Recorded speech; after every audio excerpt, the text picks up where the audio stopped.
Hello friend, नमस्ते, प्रणाम। आज मैं आप लोग के बीच में बहुत ही प्यारा सा गीत लेके आई हूँ। विवाह गीत है, बेटी विवाह गीत। पसंद आए तो आप ज्यादा से ज्यादा शेयर करना और चैनल को सब्सक्राइब कर लेना। राजा के आंगनवा कंचन पेड़वा, रे अचल बिचल करई डारी रेल नवाय, रे अचल बिचल करई डारी रेल नवा।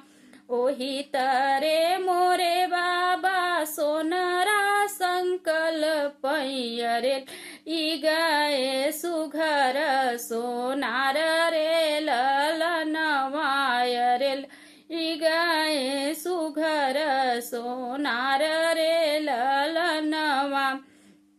अरे गढ़ सोनराया गन गढ़ सोनरा कंगन, अरे गढ़ सोनरा सोर होसी अरे रे ललनवाय, रे गढ़ सोनरा सोर होसी रे ललनवा। इतना पहिरी बेटी चौके पे बैठई, अरे मोतियाब नचुई आंसुरे ललनवाय, रे मोतियाब नचुई आंसुरे ललनवा। किया मोरे बेटिया न धन कम किए, किया दहेज कम किए रे ललनवाय, रे किया दहेज किए रे ललनवा। कवने गुण ही चूके मोरी बेटी, अरे मोतिया बरन चुई आंसुरे ललनवाय, रे मोतिया बरन चुई आंसुरे ललनवा। नाही मोरे अन धन कम भय, नाही दहेज नाही दे, नाही मोरे अन धन कम भय बाबा, रे नाही की हृदय जा दहेज रे ललनवाय, रे नाही कम दय जा दहेज ललनवा।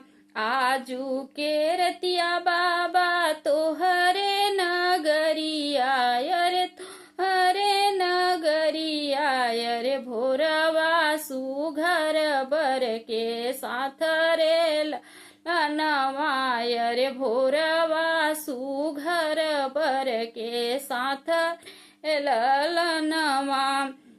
बिहनई विदेशिया के साथ रे ललनवा। दूधवा पियाए दूध पियायो बेटी कंचन बेटी, अरे दहिया खियायो सड़िया रे ललनवा।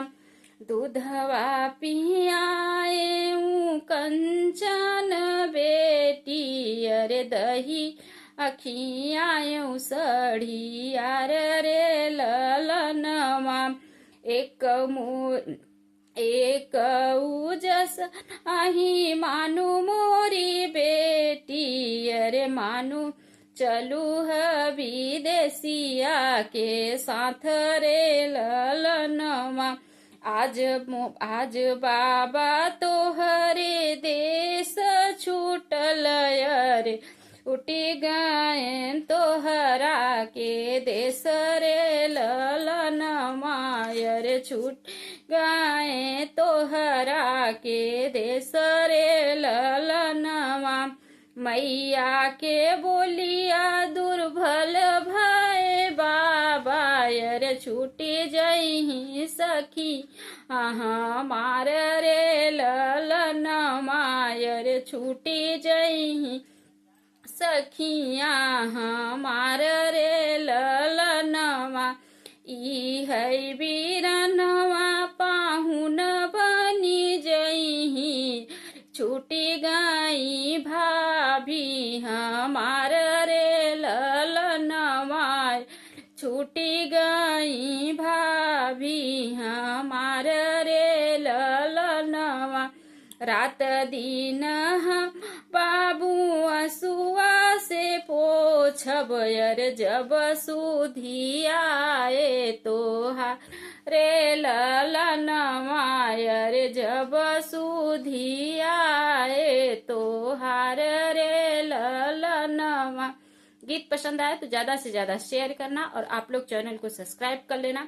मिलते हैं नेक्स्ट वीडियो में, तब तक के लिए जय श्री कृष्णा, जय श्री राधे।